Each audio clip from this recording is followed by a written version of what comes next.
Very very important একটা বিষয়। এই বিষয়টা কিন্তু আমরা অনেকে খেয়াল করি। ঈদের দিনের কাজ কি? কয় হুজুর গরু জবাই করা।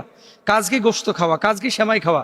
ওই যে এক ভদ্রলোকের জিজ্ঞেস করা হয়েছিল গোসলের ফরজ কয়টা? কয় 3টা। কি কি? কৌতুক আর কি। বলতেছে যে 3টা হলো গামছা, লুঙ্গি আর সাবান। এটা নাকি গোসলের 3 ফরজ।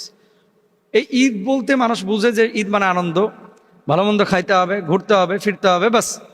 শুধু এটা না, ঈদের দিনের মাসনুন কাজগুলো কি কি? 1 নাম্বার মাসনুন কাজ, খুব সকালে ঘুম থেকে উঠবেন। খুব সকালে ঘুম থেকে উঠে ফজরের নামাজ আদায় করবেন, যেটা রাসূল সাল্লাল্লাহু আলাইহি ওয়াসাল্লাম করেছেন, ফজরের নামাজ। 2 নাম্বার হচ্ছে মেসওয়াক করা। 3 নাম্বার হচ্ছে আতর ব্যবহার করা। 4 নাম্বার হচ্ছে মসজিদে গিয়ে জামাতে নামাজ আদায় করা। 5 নাম্বার হচ্ছে এক রাস্তা দিয়ে ঈদগাহে যাওয়া আর আরেক রাস্তা দিয়ে ঈদগাহ থেকে ফেরা। এটা কিন্তু সুন্নাহ। এখন আপনাদের বাইক আছে, এই জন্য অনেকে বাইক নিয়ে যান, অনেকে আপনারা কি বলে গাড়ি নিয়ে যান। এটা কিন্তু ঠিক না, কারণ ঈদের নামাজ পায়ে হেঁটে যাওয়া এটা হচ্ছে নবীজি সাল্লাল্লাহু আলাইহি ওয়াসাল্লামের সুন্নাহ। এটা খেয়াল রাখতে হবে। এরপর হচ্ছে গোসল করতে হবে। রাসূল আকরাম সাল্লাল্লাহু আলাইহি ওয়াসাল্লাম ঈদের নামাজের আগে গোসল করতেন। দেখেন, মেসওয়াকের ব্যাপারে যে কথাটা বললাম, নবীজির হাদিস হচ্ছে লাউলা আন আশুক্কা আলাইয়া আলা উম্মতি লা আমারতুহুম বিসওয়াক। যদি আমার উম্মতের জন্য কষ্টকর না হতো তাহলে উম্মতের মেসওয়াকের একেবারে পার্মানেন্ট নির্দেশ নবীজি দিয়ে দিতেন। এটা নবীজি নিজে বলছেন, যদি কষ্ট না হতো। এর জন্য নবীজি সাল্লাল্লাহু আলাইহি ওয়াসাল্লাম নামাজে ঢোকার আগে কিন্তু মেসওয়াক করতেন, ওযুর আগে সময় কিন্তু মেসওয়াক করতেন। আপনারা করার চেষ্টা করবেন ইনশাল্লাহ। ঈদের দিন নতুন পোশাক পরা সুন্নাহ না, কিন্তু সুন্দর পরিপাটি পবিত্র পোশাক পরা এটা হচ্ছে সুন্নাহ। বুঝাইতে পারছি মনে হয়। আপনারা ঈদের দিন নতুন পোশাকটাকে একেবারে ম্যান্ডেটরি মনে করেন যে নতুন পোশাক পরতে হবে। না, পুতো পবিত্র পোশাক পরতে হবে। এটাই হচ্ছে নবীজির কথা। ঈদুল ফিতরের নামাজ কিন্তু এটা না, এটা হচ্ছে ঈদুল আজহা। আপনারা বলেন কোরবানি ঈদ, কেউ বলে কোরবানি ঈদ, কেউ বলে বকরি ঈদ, আবার কেউ বলে বখরা ঈদ। মানে এই ঈদের নাম যে কত আছে এই দেশে। এই বখরা ঈদে, কোরবানি ঈদে, ছাগল কাটা, গরু কাটা ঈদে নামাজের আগে কিছু খাবেন না, এটা সুন্নাহ। সুন্নাহ কি? নামাজের পরে যে কোরবানিটা করছেন, এই কোরবানির পশুর গোশত দিয়ে প্রথম খাবারটা সুন্নাহ। অনেকে ভাগে কোরবানি দেন। এখন বলবো হুজুর গোশত টানলে কে কি মনে করে? আরে বাবা, অ্যাটলিস্ট 5 পিস করে, 5-7টা 35 পিস আপনারা আলাদা করেন না, অথবা আধা কেজি করে আলাদা করে নিয়ে রান্না করেন না। অনেকে এমন ভাবে মনে করে বাপ রে বাপ, এখান থেকে 1 টুকরা গোশত তোলা যাবে না, মানে যতক্ষণ দাড়ি পাল্লা দিয়ে আসরে আগে না মাপা হবে। কে বলছে আপনার এইসব? বুঝেন না, সুঝেন না। অনেক মানুষ এগুলো বুঝে না। আপনি দেখেন, একটা ঠ্যাং কাটা হয়ে গেছে, কোপানো হয়ে গেছে, ওখান থেকে 2 কেজি গোশত নিয়ে যে রান্না করে সবাই মিলে খান না, এটা তো সুন্নাহ না। ওই চাচা আসরের আগে মাপবে, মাপার পরে তারপরে গোশতের উপরে যখন মাছি বসবে এরপরে নিয়ে যে রান্না করবে। কোথায় পেয়েছেন এগুলা? এই সমস্ত কুসংস্কার দূর করতে হবে। মাইন্ড করেন না, একটু শক্তভাবে বলতেছি, কারণ এগুলো আপনারা বলা তো দূরের কথা, আমরাও যখন বলতে যাই নতুন নতুন হুজুর, নতুন নতুন ফতোয়া।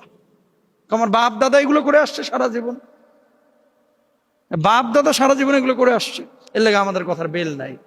কাকা, শরিয়াকে শরিয়ার জায়গায় রাখতে হবে, এবং আপনাদেরকেও খেয়াল রাখতে হবে বিধান যেভাবে দেওয়া হয়েছে সেভাবে মেনে নেন ইনশাআল্লাহ। এরপর আসেন, রাসূল সাল্লাল্লাহু আলাইহি ওয়াসাল্লাম এই কাজটা করেছেন, তাকবীর পাঠ করা। তাকবীরটা কি? আল্লাহু আকবার, আল্লাহু আকবার, লা ইলাহা ইল্লাল্লাহু, আল্লাহু আকবার, আল্লাহু আকবার, ওয়ালিল্লাহিল হামদ। ঠিক আছে, এই তাকবীরটা আপনারা বেশি বেশি পড়বেন ইনশাআল্লাহ। এরপরে ঈদগাহে যাওয়া, হেঁটে যাওয়া, এগুলো তো বললামই। এক রাস্তা দিয়ে যাওয়া, অন্য রাস্তা দিয়ে আসা। খুতবাটা মনোযোগ দিয়ে শোনা। ঈদের নামাজে খুতবা চলতেছে, পেছনে বসে বসে মোবাইল টিপবেন, জায়েজ নাই। খুতবা চলতেছে, অনেকে আপনারা কি করেন, ওই কালেকশন শুরু করেন।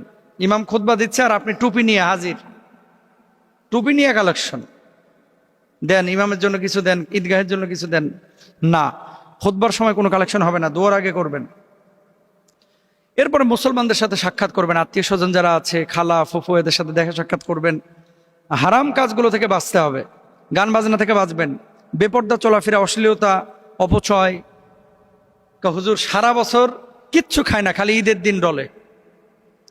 কথা বলছেন? ঈদের দিন এই যে ডলে ডলে খায়, গাঞ্জা গুঞ্জা যারা খায় সারা বছর যেমন হারাম, ঈদের দিন হারাম। সারা বছর খায় না, ঈদের দিন রয়্যাল এনফিল্ড নিয়ে ওই চিপার মধ্যে যায়, বেড়িবাদের ওই চিপার ভিতরে গিয়ে অনেক সময় মাদক সেবন করে। এই চিপা চাপায় যেগুলো থাকে এগুলো হচ্ছে ছাপড়ি পোলাপান, এগুলো বদমাইশ, এগুলো থেকে দূরে থাকতে হবে। এটা ঈদের সাথে সম্পৃক্ত না, এগুলো হারাম কাজ, মাদক সেবন করা যাবে না। আল্লাহ বুঝদান করুক, আমিন বলেন। এরপরে হচ্ছে আল্লাহ সুবহানাহু ওয়া তাআলা ঈদ যে আপনাকে দিয়েছেন, এই ঈদটা হচ্ছে ক্ষমার জন্য। আপনি আল্লাহর কাছে বলবেন যে আল্লাহ আপনি আমাকে মাফ করেন, ক্ষমা করেন। সাহাবীরা কাঁদতেন ঈদের দিন, আপনিও কাঁদবেন ইনশাআল্লাহ। আল্লাহ তাআলা আমাদেরকে বোঝার তৌফিক দান করুন, আমিন।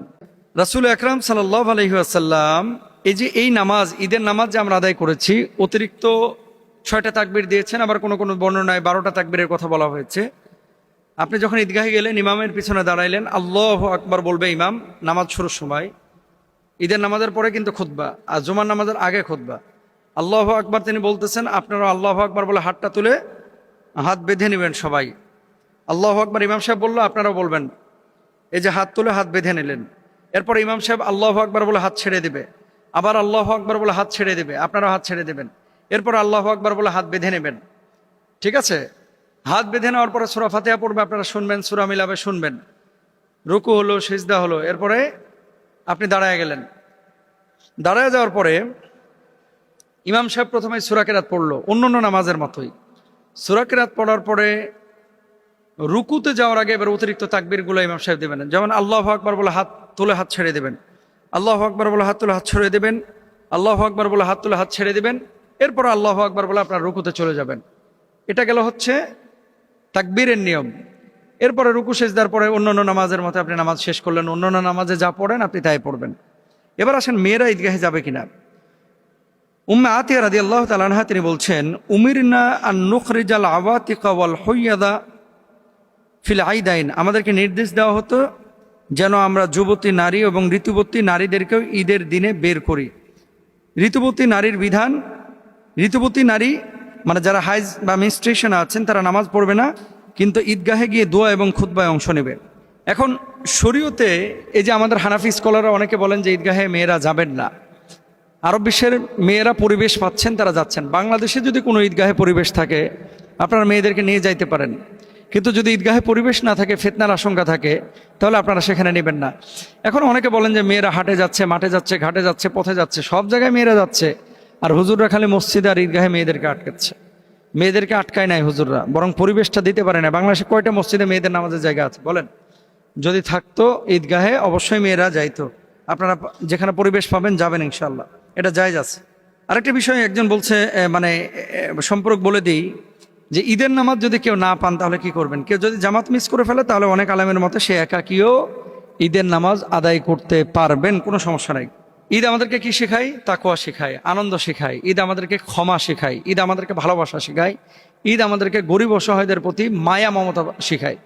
সুতরাং ঈদের নামাজ কিভাবে পড়বেন, আমাদের মেয়েদেরকে অনেক সময় এই ধরনের বিষয়গুলো থেকে, কাজগুলো থেকে দূরে রাখা হয়। এটা দূরে না রেখে তাদেরকে ইনভলভ করা, সম্পৃক্ত করা, এতে করে তাদের উপকার হবে ইনশাআল্লাহ। আল্লাহ বুঝদান করুক।